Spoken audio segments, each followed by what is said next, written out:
Thanks for staying with us. Sorry we could not go back to Ngozi to talk about the Farotimi case with Afe Babalola, but the point has been made. There are questions of jurisdiction and so many other things. And will there be fairness in this case that we are facing, or that Farotimi is facing? Is it a civil case? Is it a criminal case? And why is it going the way it is going right now? But that's, by the way, what we're going to be discussing right now is that the Naira has appreciated significantly against major currencies driven by the Central Bank of Nigeria's electronic foreign exchange matching system, FMs. Bankers report that FMs enhances market transparency and efficiency, leading to steady Naira gains. Last week, the Naira closed at 1,535 Naira official and 1,555 Naira at the parallel market, narrowing the exchange margin. Factors like increased dollar inflows from the diaspora and festive spending contribute to the trend. However, experts remain cautious about the sustainability of this recovery amid broader economic challenges. Our guest this morning to discuss this is Muktar Mohammed, CEO Finance with Muktar. Good morning and welcome to the program, sir. Good morning. My pleasure to be here this beautiful morning. Yes, this beautiful 10th of December, 15 days to Christmas. Right. You're laughing, you know. Yeah, that's good. Okay, but now the budget for next year and the medium-term expenditure framework that was presented to the National Assembly, the Naira was pegged at 1,400 Naira. At the time when we were seeing 1,750 Naira and above. And a lot of people said it was unrealistic. Now the Naira is at 1,500. Should we think that maybe actually 2025 will be a year we will see the rise of the Naira and the fall of the dollar?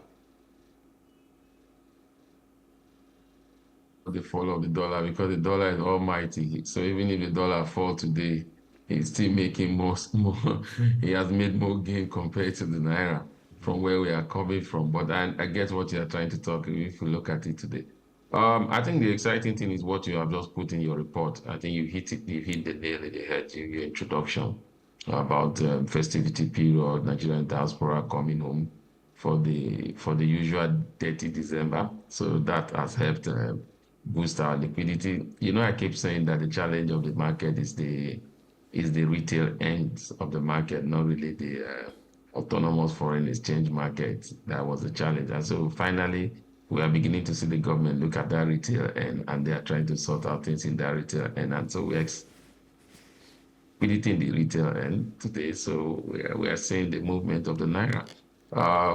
That little liquidity was boosted by CBN intervention and also the recently oversubscribed bond market, and then the buoyant foreign reserve. So those are good points, good fundamental points, not administrative points. These are fundamental points. So definitely, hopefully, we will continue to see that happen.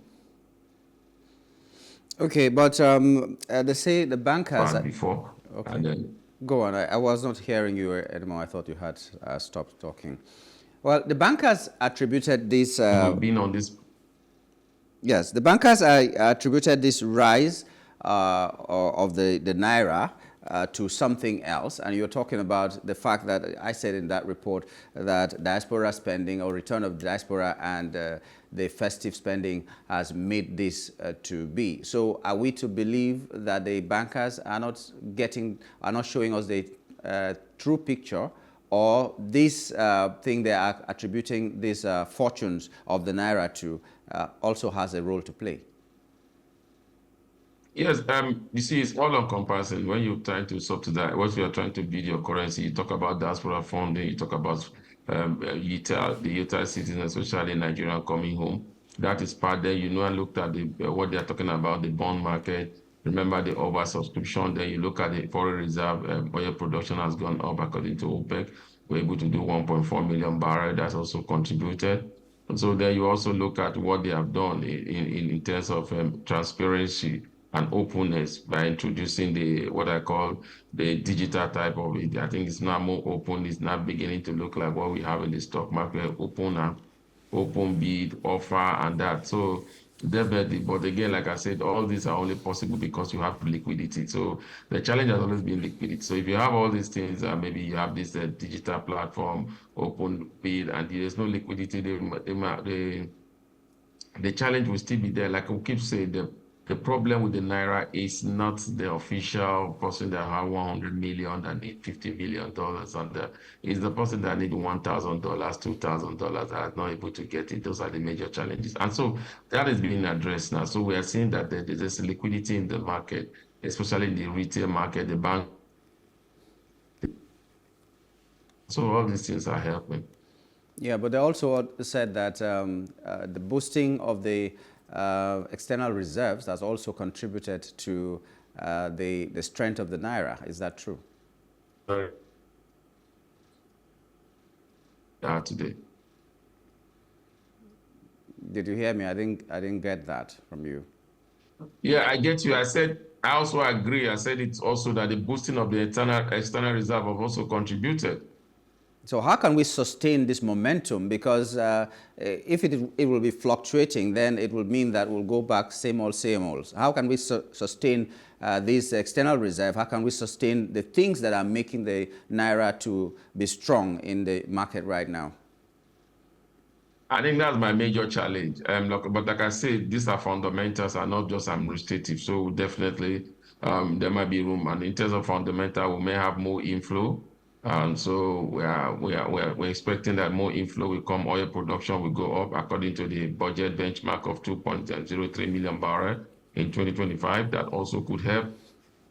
Remember that we still have the diaspora bond coming, Nigeria and the diaspora bond coming. That also could help us to boost liquidity. And also, once we are able to move from the corridor of stability to the corridor of direct this market up. Yeah. No matter how strong, because all you were saying was this may happen, that may happen, and all that. Can there be nothing we can do? Is there nothing we can do to make sure that we don't speculate even? We are sure that, at least 90% sure, that this is going to be sustained. We are going to, as a matter of fact, our oil production is going to be at a certain point. Our whatever we are putting in place is going to be at a certain point, and then we are not speculating so that we can plan our lives. Because as it is now, it's as if, okay, today we see some fortune, tomorrow we see something else, and that is not really good for business and even survival. Yeah, I totally agree with you, but unfortunately, some of these things are not in the hands of us again, because you're talking about oil theft. You're talking about the benchmark oil price that we're saying we're going to make at, I think before now the president was doing, the last year budget was about 1.7 million barrel. We didn't attend that, we didn't even get to 1.5. But look at what 1.4 can do to our economy. So hopefully this time we could see that. Secondly, again, you also need to look at, like I said, most of these things that are not beyond our control. But again, there are things that is in our control now. When you look at the diaspora bond that is coming, the diaspora bond that is in the control of the government. You look at also the reduction in terms of demand from FX. Hopefully next year we'll have zero demand because they said 60% of those demand were driven by refined petroleum. Those are imported refined petroleum products. Hopefully, NNPC and say Port Harcourt refinery 90% completion. We have the Dangote refineries. We have other private refineries that will come in stream next year. So that will also drive down demand for FX. That also could help also boost liquidity. And those are factors that are in our control. You must also forget the recapitalization of the bureau de change that is happening next year to a tune of about 2 billion for depending on the license, you want 500 million. That could also help boost liquidity.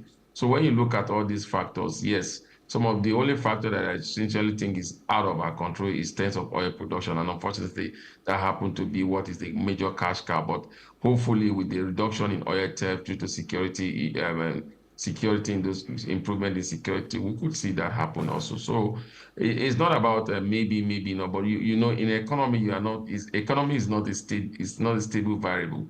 It could one external issue can come up, one issue that you never planned for can come up, and today it could just change the narrative. Oil price might go up, oil price might come down. Remember that we are expecting Donald Trump, who is not a fan of oil, Climate change. high oil price. So that also could also have a negative impact on us. Oh well, it's nothing. It comes to naught if whatever we're experiencing now does not reflect in the pockets of the people and all that. But we've been promised by the federal government that the first quarter of 2025 will be good. From all the indices that you have seen, should we expect that, or is just rhetoric like that the government has been giving us all these years? Well, going by these years, you are not so much confident about what they just told you that will happen. But again, that and they're using that data to drive what they are saying. Nigerian challenge today, as it stands, is largely driven by inflationary pressure, and this inflationary pressure is tied to high exchange rate because most of what we eat, importing the machineries that are used to make them into finished products, are imported into this country. So if you look at that, those are major challenges that can really affect us. But again, I think when you look at what we are looking at in 2025 with what they have brought out, yes, first quarter looks a decent projection in terms of stable exchange rate, but other variables might not be as I mean come up as we expect in first quarter, because what we're expecting in first quarter is just a stable exchange rate, and hopefully that will be achieved. First time we have seen the Naira gain so massively. Sometime before now, we saw the Naira gain so massively from almost 2,000 to a low of 1,200, but we're not able to sustain it. And so that's the cautious approach some of us still have. But hopefully this time, with their hands in their bags and they're pushed to go into war, they know they have to do everything, especially when they have put the benchmark at 1,400, which with the current exchange of 1,500, it looks achievable. So, and they are putting up a lot of systems that are fundamental. So we can but be optimistic about stability in the first quarter. Then after stability in the exchange rate, then you begin to deal with other inflationary issues, begin to do with high interest rate. We might begin to see rate cut comes, and then that will now begin to in turn improve the life of the average Nigerian, especially for our household items like food security and others. So for me, that is the key driver. Will this lead to low energy price? That again is another thing that could also help Nigeria, because we are beginning to see a point whereby we may have price war next year. When Dangote is in full capacity, NNPC is in full capacity, then we'll begin to see price war, and that could also end due to our advantage if we have a stable exchange. So a lot of things seems to be looking up. But again, like you said, we've been this optimistic before, we've been on this road before, but at the end of the day, our hope was dashed. Yeah, well, when you're talking about inflation, that a lot depends on the exchange rate and all that. I was just also wondering, now that we are celebrating some fortune, that the Naira has gained some strength and the economy is looking good, at what point will Nigerians be expecting those fortunes to reflect on them? What needs to be done? It's like now having some wishes, and you're thinking about how to translate the wishes into your bank account becoming bigger. At what point and what needs to be done for these fortunes we are getting now to reflect on the livelihood of the people? There should be a connection with the gains we are having now in external reserve, in whatever we're doing, the foreign exchange and all that. It needs to reflect on the lives of the people. What do we need to get right? I think what we should be doing is to continue what we are doing, especially the area of liquidity in the FX market, so that we maintain. When you talk about continue what we are doing, it also includes raising. What we should be doing also is also to look at other issues that are challenging to Nigeria: removal of tariff, for agricultural product, that what the government has promised and has not been able to implement. Hopefully with the, I don't want to say the tax reform bill because it's like that bill will not see the light of the day as it was presented. So let's not just go there, but hope some of the household item playing a very key role in maintaining stabilities for us. Also, products going through the year.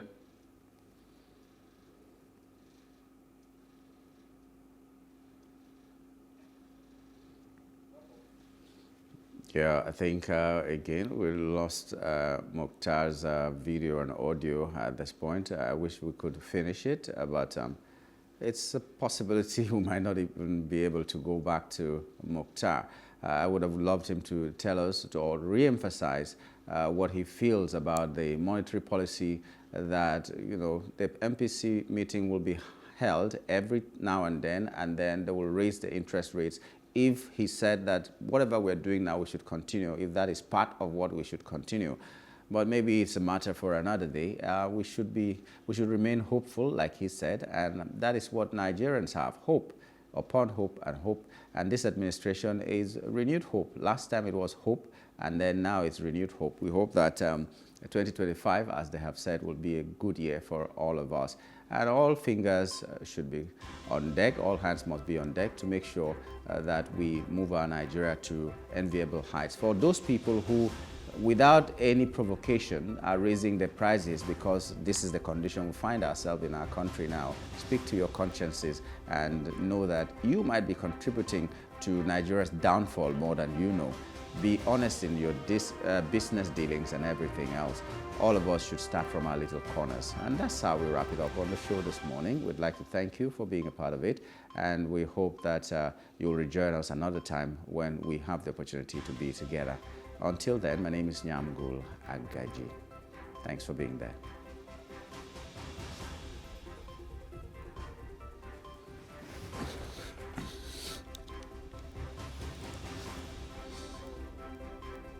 Huh?